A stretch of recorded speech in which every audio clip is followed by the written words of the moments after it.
When I was a seedling, I thought I was supposed to grow into something magnificent. I heard stories about the great oak. They said it could lift an entire sky with its branches, that birds built whole cities in its arms, and the wind practiced its music in its leaves. Its roots traveled farther than anyone could see, holding the ground together while storms argued above it. In the summer, it made shade wide enough for wandering creatures to rest without knowing why they suddenly felt safe. I thought that was the assignment. Then one day, a pair of hands pressed me into a small pot of soil and set me in a windowsill. Not a forest, not a field, a windowsill. Still, I had a plan.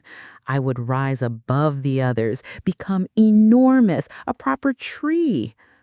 For a long time, there was only darkness. Something inside me ached for more. Something inside me stretched downward. Something inside reached up high. One morning, the soil loosened. I pushed through. I am a small green question mark in a clay pot. I kept my first leaves folded, just waiting for the right moment. The light moved across the window every day, but I thought, not yet. A breeze slipped in sometimes and rustled the curtains, but I thought, not yet.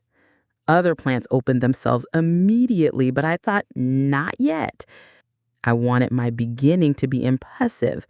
I studied the light, measured the warmth of the glass, practiced being still. All very serious work. Meanwhile, the days kept happening. The rain came in a small silver watering can. The sun arrived exactly on schedule through the window. One morning, without ceremony, I forgot to keep waiting. A leaf opened. It slipped through the window and settled on my small leaf. For a moment, I expected something more.